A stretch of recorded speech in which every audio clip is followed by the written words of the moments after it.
दोस्तों, क्या आपने कभी सोचा है कि अगर हम समय में आगे या पीछे जा सकें तो कैसा लगेगा?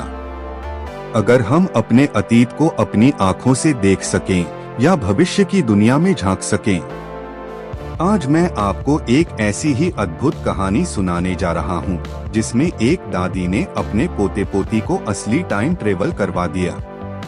तो चलिए इस रोमांचक सफर की शुरुआत करते हैं। एक छोटे कस्बे में रहने वाले आरव और तन्वी, ये दोनों भाई बहन अपनी दादी माँ के पास बैठे थे। गर्मी की छुट्टियां थीं और बच्चे हमेशा की तरह सवालों की बारिश कर रहे थे। दादी, ये टाइम ट्रेवल क्या होता है? आरव ने उत्सुकता से पूछा। क्या सच में कोई समय में आगे पीछे जा सकता है? तन्वी ने भी जिज्ञासु आंखों से दादी की ओर देखा। दादी मुस्कुराई। उन्होंने अपनी चाय का घूंट लिया और बोली, अरे बेटा, असली टाइम ट्रेवल तो हमारे चारों ओर ही होता है। मतलब? दोनों बच्चों ने एक साथ पूछा। दादी मुस्कुराई। टाइम ट्रेवल यानी समय में आगे पीछे यात्रा करना। आरव चौंक गया। क्या कोई सच में ऐसा कर सकता है? दादी ने धीरे से कहा, क्यों नहीं? आओ, मैं तुम्हें असली टाइम ट्रेवल कराकर दिखाती हूँ। दादी बच्चों से कहती है, बच्चों, अगर मैं तुम्हें समय में 100 साल आगे ले जाऊं, तो तुम वहाँ कितने दिन रहना चाहोगे? बच्चे कहते हैं, दादी, हम वहाँ 1 हफ्ता रहेंगे। दादी कहती है, ठीक है। अगर तुम्हें अपने किसी दोस्त को भी साथ ले चलना हो तो उसे भी ले लो। आरव और तन्वी अपने कुछ दोस्तों को साथ में ले लेते हैं। दादी कहती है, तो सब बच्चे तैयार हो जाओ, समय यात्रा पर चलने के लिए। अब हम समय में 100 साल आगे जाने वाले हैं। बच्चे खुश होकर कहते हैं, ठीक है दादी, हम तैयार हैं। फिर अचानक चारों ओर सब कुछ घूमने लगा।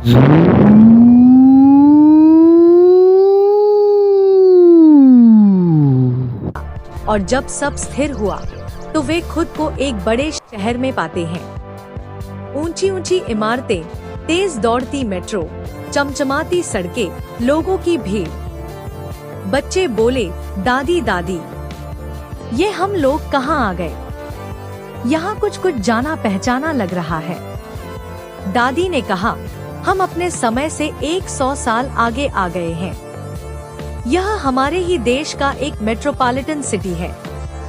देखो, यहाँ मशीनों से काम होता है, तेज चलने वाली गाड़ियाँ हैं। लोग मोबाइल और कंप्यूटर का इस्तेमाल कर रहे हैं। बड़े बड़े शॉपिंग मॉल और बाजार हैं।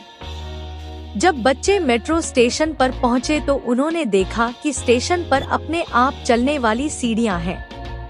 जब मेट्रो ट्रेन स्टेशन पर आई तो उसके दरवाजे अपने आप खुल गए।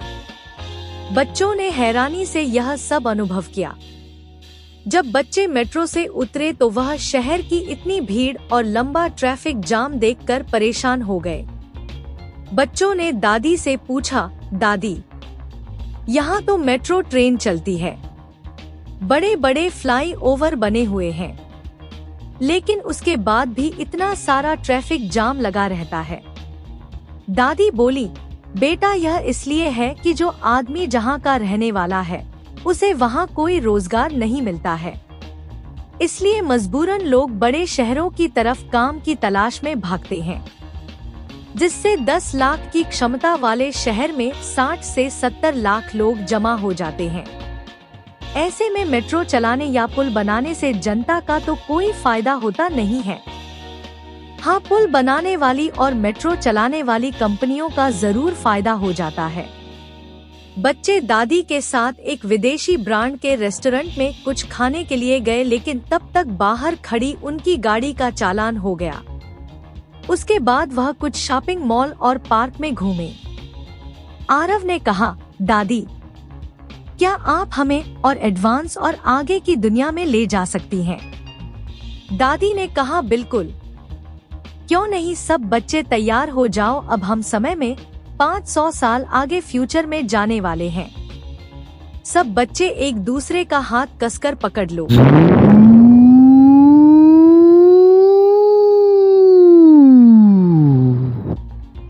कुछ ही समय में चारों ओर का सारा दृश्य बदल गया। दादी बच्चों को लेकर दुनिया के एक बहुत विकसित देश में पहुंच जाती हैं, जहां नई नई टेक्नोलॉजी और आधुनिक मशीनें होती हैं। बटन दबाते ही सारे काम हो जाते हैं। बिना ड्राइवर के चलने वाली कारें और अपने आप काम करने वाले रोबोट होते हैं। रात में रोशनी से जगमगाते रास्ते और बहुत ऊंची ऊंची शीशे की बिल्डिंगें। यह सब देखकर बच्चे हैरान रह जाते हैं। ये कहाँ आ गए हम? तन्वी ने घबराकर पूछा। अरे दादी, ये क्या जादू हो गया? आरव ने हैरान होकर इधर उधर देखा। दादी मुस्कुराई। ये है भविष्य, यानी हमारी दुनिया के सबसे विकसित देश का एक अत्याधुनिक शहर। देखो कितनी आधुनिक मशीनें हैं, कितनी नई तकनीक। इंसान ने विज्ञान से क्या क्या कर डाला। बच्चे अवाक थे। विशाल डिजिटल स्क्रीन पर खबरें चल रही थी और रोबोट दुकानों में सामान दे रहे थे। वाह दादी, यह तो अद्भुत है, युवराज ने खुशी से कहा। तभी मिंटू का ध्यान यहाँ के लोगों पर गया जो नोज मास्क लगाए हुए थे। मिंटू ने दादी से पूछा, दादी यहाँ के लोग यह नाक और मुंह को क्यों ढके हुए हैं? दादी ने जवाब दिया, बच्चों, क्योंकि यहाँ की हवा में बहुत प्रदूषण है, इसलिए यह लोग अपना मुंह ढके हुए हैं, वरना बीमार हो जाएंगे। मिंटू ने कहा, लेकिन दादी, नाक मुंह ढकने पर ठीक से सांस भी तो नहीं ले पाएंगे, तब भी तो बीमार हो सकते हैं। दादी माँ ने हाँ में सिर हिलाते हुए कहा, सो तो है बच्चों। तभी आरव के पिता का दादी के पास फोन आया और उन्होंने दादी और बच्चों का हाल चाल पूछा। दादी फोन पर बात कर ही रही थी कि कुछ देर के लिए बच्चे दादी माँ की आंखों से ओझल हो गए। बच्चे इस अत्याधुनिक शहर में घूमते घूमते थक गए। उन्होंने कहीं बैठकर आराम करना चाहा, लेकिन वहाँ उनको कोई भी ऐसी जगह नहीं मिली जहाँ वह बैठकर 2 पल सुकून से आराम कर सके। वह एक पार्क में जाने लगे तो सिक्योरिटी गार्ड ने कहा कि पहले टिकट खरीदो वरना अंदर नहीं जा सकते। वह एक रेस्टोरेंट में पानी पीने जाने लगे तो पता चला कि इस रेस्टोरेंट के अंदर जाने से पहले ही पास खरीदना पड़ता है। उन्होंने कहा, लेकिन हमें तो सिर्फ पानी पीना है। वहाँ खड़ा एक आदमी बोला, बच्चों, पानी पीना है तो खरीद कर पियो। वहाँ पैकेटों और बोतलों में पानी बिक रहा था। तब तक दादी बच्चों को ढूंढते हुए उनके पास आ गई। बच्चों ने दादी की तरफ हैरानी और बेबसी से देखा और बोले, दादी, बिना पैसे के तो यहाँ पानी भी नहीं पी सकते। परेशान ना हो बच्चों, चलो मैं तुम्हें पानी खरीद देती हूँ और पार्क में ले चलती हूँ, जहाँ तुम लोग कुछ देर आराम कर लेना। इसके बाद 2-3 दिन तो बच्चों ने बहुत आनंद उठाया। इस एडवांस शहर में खूब घूमे, लेकिन फिर उनको अपने मम्मी पापा और मोहल्ले के अपने दोस्तों की याद आने लगी। सब बच्चे दादी से बोले, दादी, हमें वापस अपने घर ले चलो। दादी ने कहा, बच्चों, तुम लोग तो 1 हफ्ते के लिए आए थे। बच्चे कहने लगे, दादी, यहाँ है तो सब कुछ जादू जैसा, लेकिन हमारा मन नहीं लग रहा है। हम अपने मम्मी पापा के पास लौटना चाहते हैं। तो ठीक है, चलो बच्चों, लौट चलें।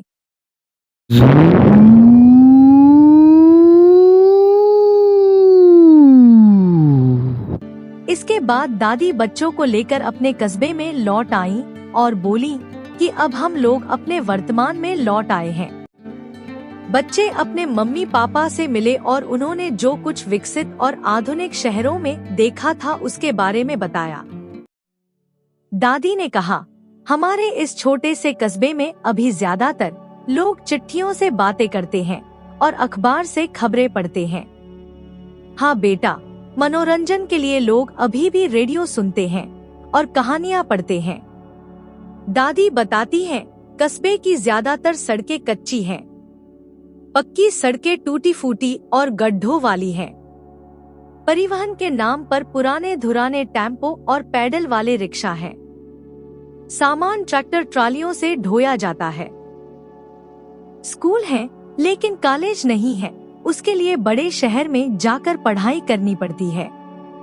बड़े और अच्छे अस्पताल नहीं है। घंटों घंटों बिजली गुल रहती है। इसके बाद दादी ने कहा कि बच्चों, तुम समय में आगे जाकर वहाँ की दुनिया तो देख आए।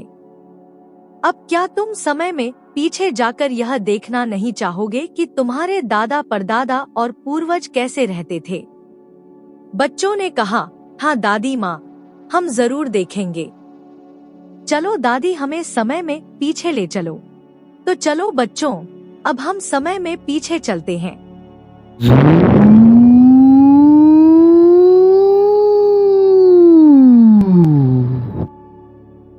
फिर दादी बच्चों को अपने देश के एक पुराने गांव में ले गई।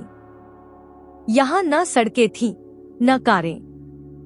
लोग बैलगाड़ियों पर सफर कर रहे थे। मिट्टी के घर थे और तेल के दियों से रोशनी हो रही थी। अब हम 500 साल पीछे आ गए हैं, दादी बोली। बच्चे चकित थे। इतनी पिछड़ी दुनिया, यहाँ न कोई मशीन, न लाइट। बिल्कुल। तब लोग खेती करते थे, बैलों से हल चलाते थे और झरनों और कुओं से पानी भरते थे। हर घर में मिट्टी के चूल्हे थे जिन पर लकड़ियां जलाकर खाना पकाया जाता था। बच्चे सोच में पड़ गए, कितनी अलग थी तब की दुनिया। दादी ने कहा, हाँ बच्चों, हमारे दादा परदादा ऐसे ही रहा करते थे। तुम यहाँ के बुजुर्गों में अपने पूर्वजों को देख सकते हो। जब बच्चे गांव में घूमते घूमते थक गए तो गांव में एक पुराने पीपल के पेड़ के नीचे बने बड़े से चबूतरे पर आराम करने लगे। ठंडी ठंडी हवा चल रही थी जिसमें मिट्टी की सोंधी सोंधी महक भी बिखरी हुई थी।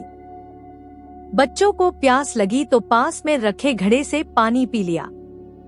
आरव ने दादी की गोद में सिर रखा और पूछा, दादी, जब हम लोग फ्यूचर वाले अत्याधुनिक शहर में घूमते घूमते थक गए थे तो हमें वहाँ बिना पैसे के ना तो आराम करने की कोई जगह मिली थी और ना ही पीने को पानी, लेकिन यहाँ हमें बिना पैसे के ही आराम करने को मिल गया और ठंडा मीठा घड़े का पानी पीने को मिल गया।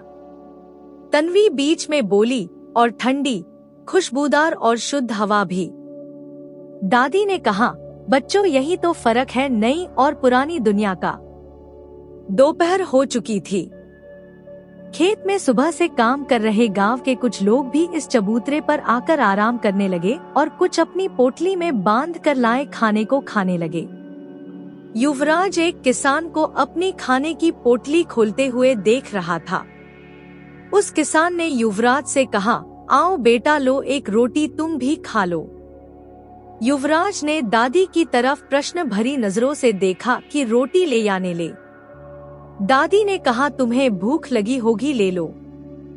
तुम समझो यह तुम्हारे पूर्वजों का आशीर्वाद है। युवराज ने किसान से कहा, बाबा, आपका गांव तो बहुत अच्छा है। यहाँ की आबो हवा कितनी अच्छी है।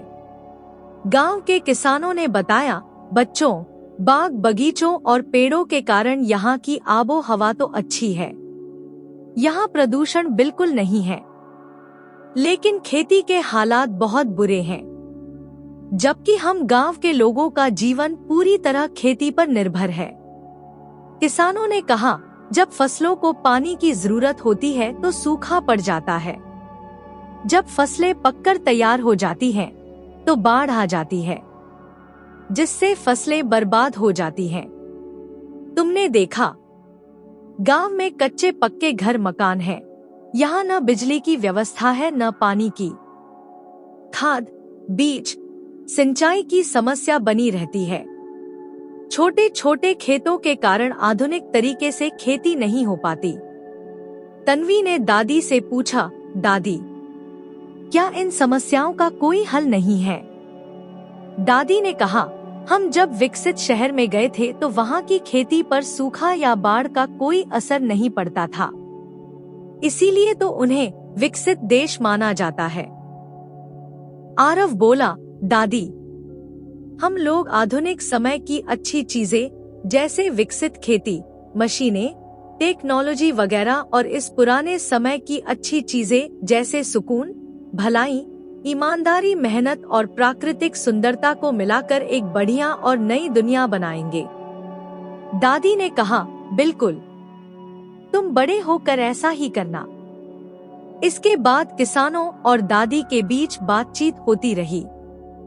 पीपल के पेड़ की ठंडी छांव के नीचे आराम करते करते कुछ बच्चे सो भी गए। जब शाम होने लगी तो दादी ने सब बच्चों को उठाया और बोली, बच्चों चलो, आज तुम सबको चूल्हे पर पका खाना खिलाती हूँ। चूल्हे पर पका स्वादिष्ट खाना और सोंधी महक वाली मीठी रोटियां खाकर बच्चों को बहुत मजा आया। बच्चों ने दादी से कहा, दादी, हम लोग कितनी आगे की और विकसित दुनिया में घूम आए, लेकिन ऐसा बढ़िया खाना हम लोगों को कहीं नहीं मिला। उसके बाद सब बच्चे दादी माँ के साथ गांव के एक आंगन में चारपाई पर सोने के लिए लेट गए। दादी ने कहा, चलो अब तुम सब सो जाओ, कल मैं तुम्हें समय में और पीछे ले चलूंगी। हम लोग वहाँ देखेंगे कि हजारों साल पहले की दुनिया कैसी थी और हमारे पुरखे वहाँ कैसे रहते थे। खुले आसमान के नीचे बिखरी हुई चांदनी के तले बच्चे दादी माँ के साथ सो गए।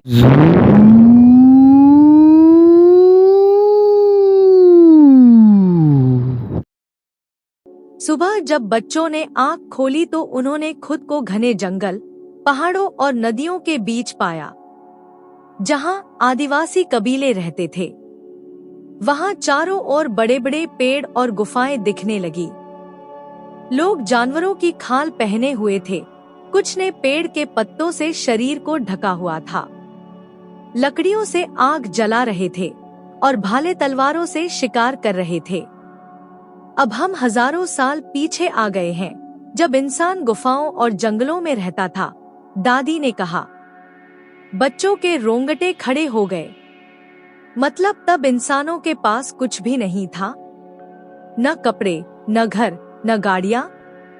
बिल्कुल सही, तब इंसान पत्थरों से आग जलाना सीख रहा था।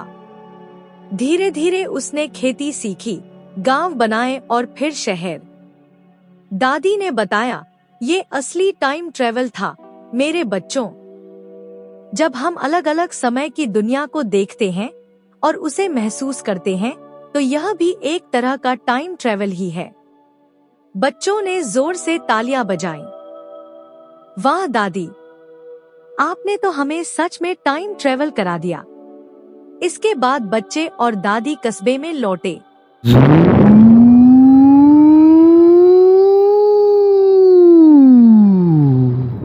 बच्चों ने अपने कस्बे में लौटने के बाद सबको इस रियल टाइम ट्रेवल के बारे में बताया। उन्होंने अत्याधुनिक समय में जो कुछ देखा था उसके बारे में सबको बताया और पुराने समय में जो कुछ भी विशेष अनुभव किया था वह भी सबको सुनाया।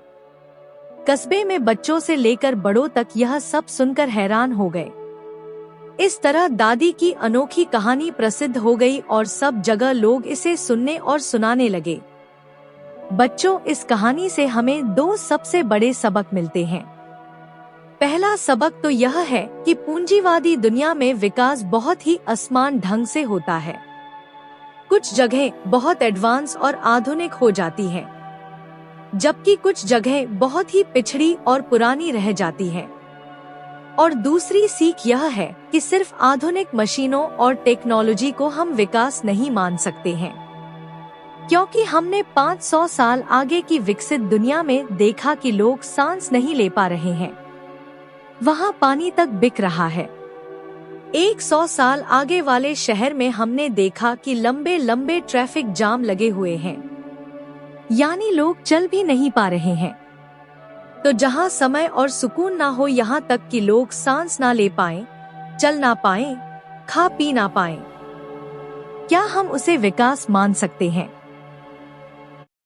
दोस्तों, वीडियो पसंद आया हो तो लाइक और शेयर कर दीजिए और नए वीडियो के लिए हमारे चैनल को भी सब्सक्राइब कर लीजिए।